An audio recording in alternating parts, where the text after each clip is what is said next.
Assalamualaikum warahmatullahi wabarakatuh. Kami dari kelompok 6 akan membahas tentang pengaruh timbal balik berbagai struktur sosial terhadap hukum.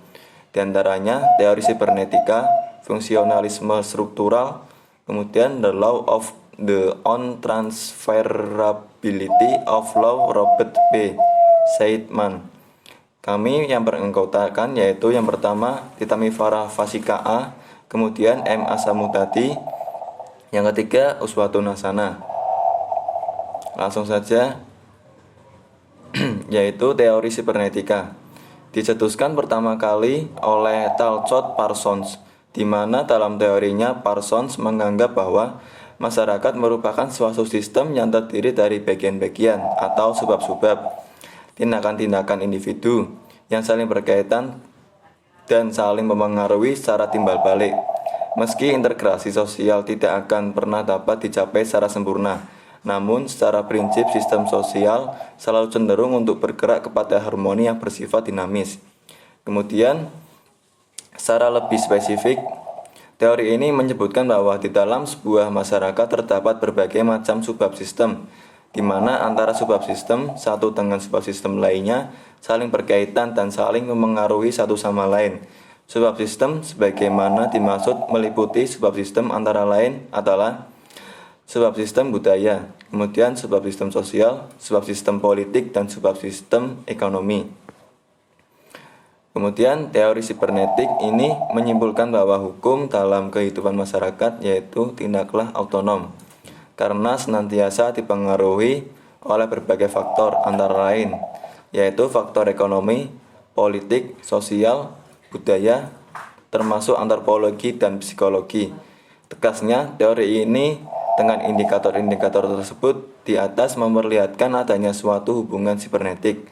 Sibernetik berasal dari kata Yunani, yaitu kybernetik, yang berarti seni keahlian untuk mengarahkan. Kemudian akan dilanjut oleh teman saya. Perkenalkan, nama saya Uswatun Hasana, NIM 1119028. Kemudian yang kedua, fungsionalisme struktural. Fungsionalisme struktural atau lebih populer dengan struktural fungsional. Fungsionalisme adalah teori sosial murni yang besar atau grand teori dalam sosiologi yang mengajarkan bahwa secara teknis masyarakat dapat dipahami dengan melihat sifatnya sebagai suatu analisis sistem sosial dan subsistem sosial, dengan pandangan bahwa masyarakat pada hakikatnya tersusun kepada bagian-bagian secara struktural, di mana dalam masyarakat terdapat berbagai sistem-sistem dan faktor-faktor yang satu sama lain mempunyai peran dan fungsinya masing-masing, saling berfungsi dan saling mendukung dengan tujuan agar masyarakat ini dapat terus bereksistensi, di mana tidak ada satu bagian pun dalam masyarakat yang dapat dimengerti tanpa mengikutsertakan bagian yang lain. Kemudian persyaratan teori fungsionalisme struktural. A. Kontrol sosial yang efektif agar semuanya dapat berjalan lancar. B. Sosialisasi undang-undang dan berbagai aturan lainnya agar dapat diketahui oleh masyarakat. C. Adaptasi memproduksi bahan makanan dan barang untuk keperluan hidup. D. Sistem kepercayaan, adanya agama, kepercayaan, dan ideologi bersama sehingga masyarakat dapat selalu berpegang dan meneruskan nilai-nilai termasuk nilai agama, kepercayaan, dan ideologi tersebut. E. Kepemimpinan, agar setiap rencana dalam masyarakat dapat berjalan baik. F. Reproduksi, diperlukan set aturan untuk mengontrol aktivitas seksual dan pemeliharaan anak. G. Stratifikasi sosial, diperlukan agar orang termotivasi untuk memimpin. H. Keluarga, untuk menjamin kelangsungan reproduksi. Selanjutnya, perkenalkan saya Titamifara Fasika Alsa akan melanjutkan menjelaskan materi yang ketiga, yaitu The Law of the Non-Transferability of Law oleh Robert B. Seidman. Teori yang dikemukakan oleh Robert B. Seidman yaitu The Law of Non-Transferability of Law menyimpulkan bahwa hukum suatu bangsa tidak dapat diambil alih begitu saja, tanpa harus mengambil alih aspek-aspek yang mengitari, seperti aspek sosial budaya, tempat di mana hukum itu berpijak atau diberlakukan. Menurut Robert B. Seidman dan William Dalam teori bekerjanya hukum, pembentukan hukum dan implementasinya tidak akan terlepas dari pengaruh atau asupan kekuatan-kekuatan sosial dan personal, kekuatan sosial politik.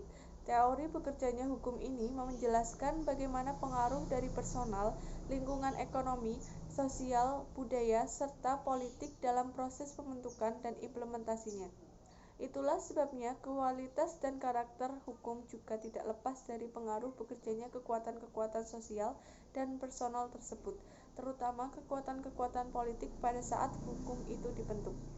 Selanjutnya, kesimpulan bahwa hukum suatu bangsa tidak dapat dialihkan begitu saja kepada bangsa lain oleh Robert B. Zeitman didasarkan pada analisis-analisis sebagai berikut. Yang pertama, untuk mengetahui bagaimana seseorang pemegang peran di dalam masyarakat bertindak, harus ditinjau dalam hubungannya dengan fungsi-fungsi dan faktor-faktor yang berhubungan dengan peran yang diharapkan dari orang itu. Yang kedua, bila peraturan hukum tertentu sudah berhasil menggerakkan perilaku anggota-anggota masyarakat, maka keadaan itu merupakan suatu yang bersifat khas dalam masyarakat tersebut. Yang ketiga, penggunaan peraturan-peraturan hukum sama berikut sanksinya harus ditempatkan dalam konteks, waktu, dan tempat tertentu. Sekian dan terima kasih. Kurang lebihnya mohon maaf apabila ada kesalahan yang kurang berkenan. Wassalamualaikum warahmatullahi wabarakatuh.